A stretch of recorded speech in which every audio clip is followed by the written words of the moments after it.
আসসালামু আলাইকুম ভিউয়ার্স, আশা করি আপনারা সকলে ভালো আছেন। আজ আপনাদের সামনে একটি নতুন টিউটোরিয়াল নিয়ে আসলাম। আসলে এটা হলো 8 পিন সকেট বোর্ড। অনেকে হয়তো এই বোর্ডের লাইনটা সংযোগ দিতে একটু অসুবিধা হয়ে যায়, কারণ এটার পিছনে বেশ কয়েকটা কেবল লাগানোর জন্য সিস্টেম করে দেওয়া হয়েছে।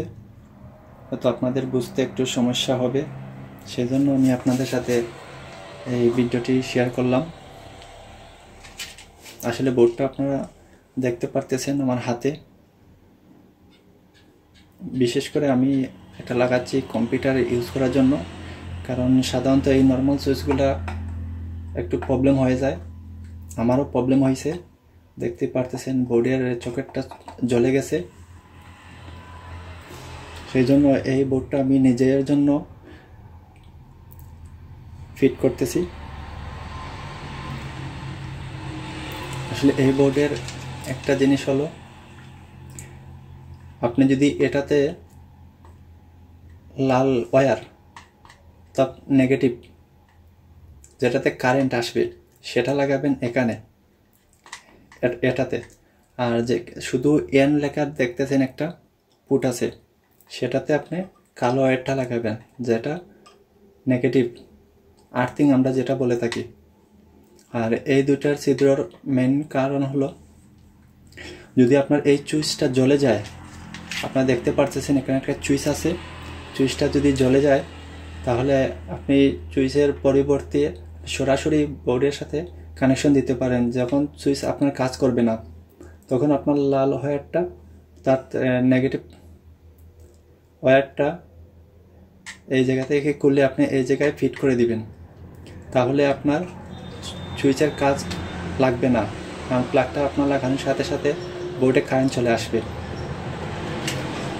আর আরেকটা জিনিস, আপনারা অনেকে ভাবতেছেন যে এই ছিদ্রটা কিসের জন্য।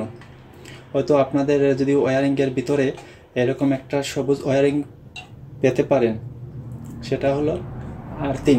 হয়তো মেন সুইচের গুড়ি থেকে সেটা এখানে সবুজ রঙের একটা ওয়্যারিং থাকে, যেহেতু আমার এখানে নেই, আমার এটা প্রয়োজন নেই। বাকি দুইটা ফুট কাজে লাগাবো, দুইটা ফুট কিন্তু খালি থাকবে। যদি কখনো আমার সুইচটা নষ্ট হয়ে যায়, তাহলে আমি সুইচের পরিবর্তে যাতে সরাসরি কারেন্ট পায়, সেই জন্য এই জায়গা থেকে খুলে এই জায়গায় দিয়ে দিলেই আমার কাজটা হয়ে যাবে। যাই হোক, এটা কিন্তু আসলে খুব সিম্পল একটা বিষয়, অনেকের বুঝতে একটু সমস্যা হয় শুধু এই 4টা ফুটের কারণে। যদি আমার মতো আপনার সিঙ্গল দুইটা ওয়্যার থাকে, একটা লালটা আপনি এই জায়গায় দিয়ে দিবেন যেটাতে কারেন্ট থাকবে, আর যেটা আমরা আর্থিং বলে থাকি সেটা আপনার শুধু এন, যেটা এখানে কিন্তু এই এনটাই শুধু আর্থিং কালো ওয়্যারটা দিয়ে দিবেন। এটাতে কোনো কিছু দেওয়ার প্রয়োজন নেই, কারণ দেখতে পারতেছেন আমি আগে বলছি, যেহেতু আপনাকে এখন আবার বুঝিয়ে বলতে হবে না, অবশ্যই বুঝতে পারবেন।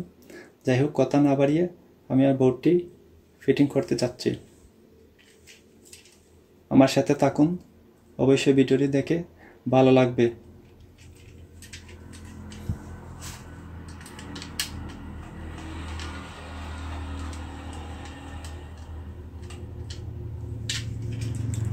অবশ্যই যারা ইলেকট্রিশিয়ান না, যারা কারেন্টের সম্পর্কে একটু কম বোঝেন, অবশ্যই মেইন সুইচটা অফ করে কাজটা করবেন, কারণ কারেন্টের কাজটা যতটুকু সহজ ততটুকু কিন্তু রিস্কি কাজ।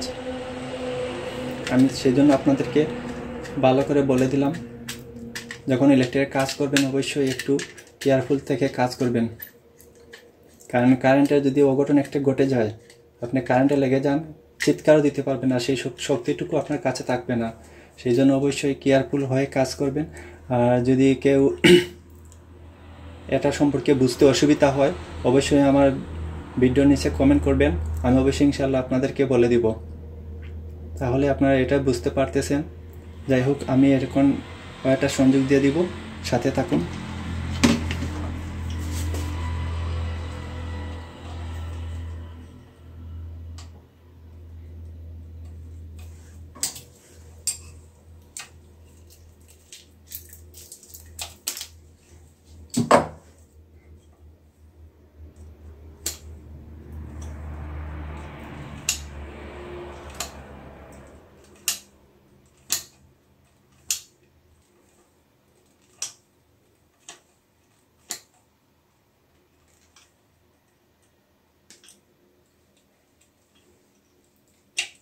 যারা কারেন্টে কাজ করবেন অবশ্যই একটু বুঝে শুনে কাজ করবেন, কারণ কারেন্টের সাথে কোনো কিছুর তুলনা করা যায় না। কারেন্টটা খুবই রিস্কি একটা জিনিস।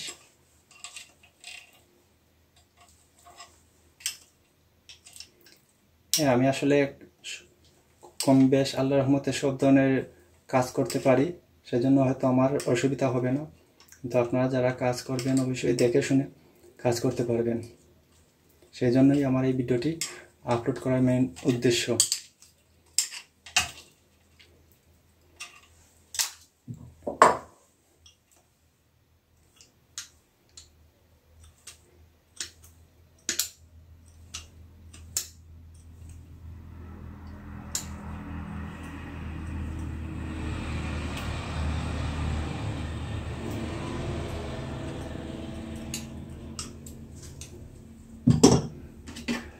যাই হোক, আমি আবার বলে দিতেছি আপনাদের,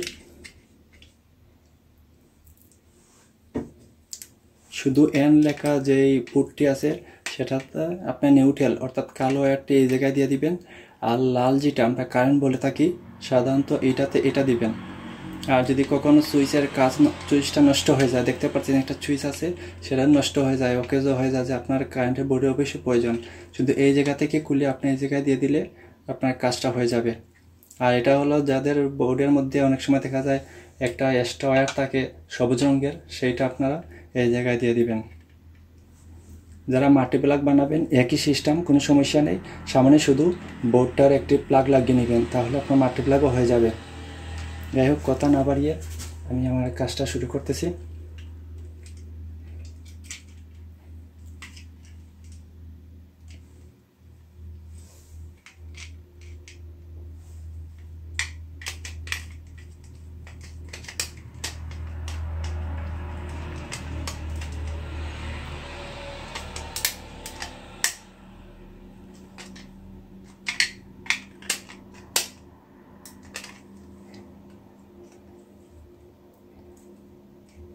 যাই হোক, আরেকটা জিনিস বলে রাখি, যখন বোর্ডের কারেন্টটা সংযোগ দিবেন চেষ্টা করবেন মেন সুইচটা অফ রাখার জন্য, কারণ আপনাদের যদি সামনের দিকে স্ক্রুপের সিস্টেমটা ভিতরে থাকে তাহলে সামনের সাদা অংশটি খুলে নিতে হবে, সেটা মনে রাখবেন। কারণ আমার এটার স্ক্রুপটা হচ্ছে ভিতরের দিকে, সেই জন্য আমি আগে আগলস করে সংযোগটা দিয়ে তারপরে এই সাদা কাভারটা খুলে নিব, সেটা আপনারা অবশ্যই খেয়াল রাখবেন, কারণ এই জায়গায় কিন্তু কারেন্ট থাকে।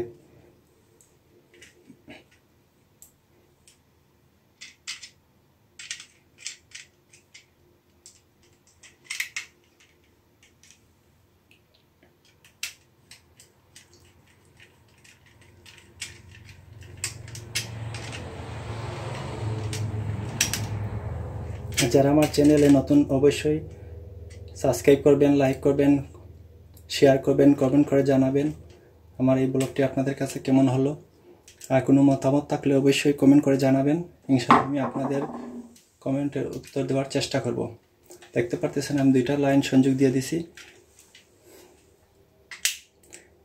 দেখতে পাচ্ছেন বোর্ডে কারেন্ট চলে আসছে। যাই হোক বন্ধুরা, আপনারা পুরো ভিডিওটা দেখলে আরও কিছুটা ভালো বুঝতে পারবেন, কারণ একটু আগে আপনাদেরকে একটা কথা বলছিলাম যে উপরের যে অংশটা সেটা কিন্তু একটু খেয়াল করে খুলবেন, আর যদি আপনার মেন সুইচ অফ থাকে তাহলে তো ভালো, কারণ আমি এটার কাজ একটু পারি বলে আমি আল্লাহর উপর আশাবাদী যে অবশ্যই ইনশাআল্লাহ আমার কিছু হবে না। তারপর আমি কেয়ারফুল আছি, আপনারা অবশ্যই কেয়ারফুল থেকেই কাজটা করবেন। দেখতে পারতেছেন একটা অংশ কিন্তু খুলে গেছে। আমি আগেই বলছিলাম এই জায়গায় কারেন্ট থাকার খুব সম্ভাবনা বেশি থাকে, সেই জন্য আমি আপনাদেরকে বলে দিছি।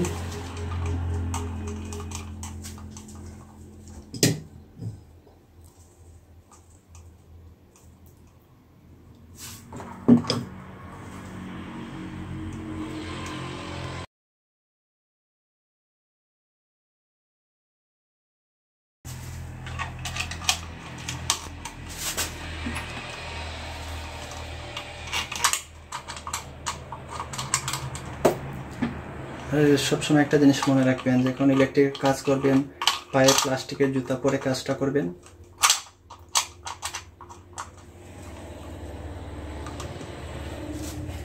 সেই জিনিসটা মনে রাখবেন। আর যারা কাজে ইলেকট্রিকের সম্পর্কে ধারণা কম তারা কিন্তু অবশ্যই মেইন সুইচটা অফ করে কাজটা করবেন। আর কোনো প্রয়োজন হলে আমার সাথে যোগাযোগ করার জন্য আপনি কমেন্ট করতে পারেন। আমি প্রতিদিনই আপনাদের কমেন্টের উত্তর চেক করে থাকি, সেজন্যই বলতেছি আপনারা অবশ্যই কমেন্ট করে জানাবেন।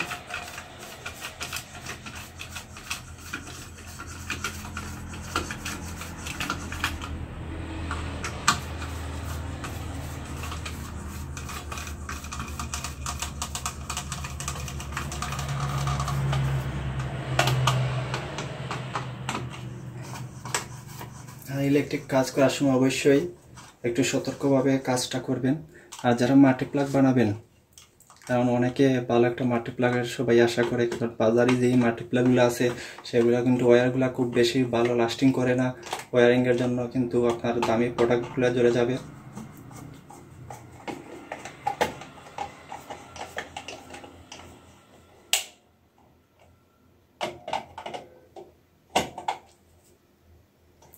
আর আমার ভিডিওটি কেমন লাগলো আপনাদের কাছে সেটা অবশ্যই কমেন্ট করে জানাবেন। আমি আপনাদের সাথে আছি, আপনারা আমার সাথে থাকবেন, আমার জন্য দোয়া করবেন। ইনশাল্লাহ আমি আপনাদের কমেন্টের উত্তর দিব। আজ এখান থেকে আমি বিদায় নিলাম। ভালো থাকবেন, সুস্থ থাকবেন। আল্লাহ হাফিজ।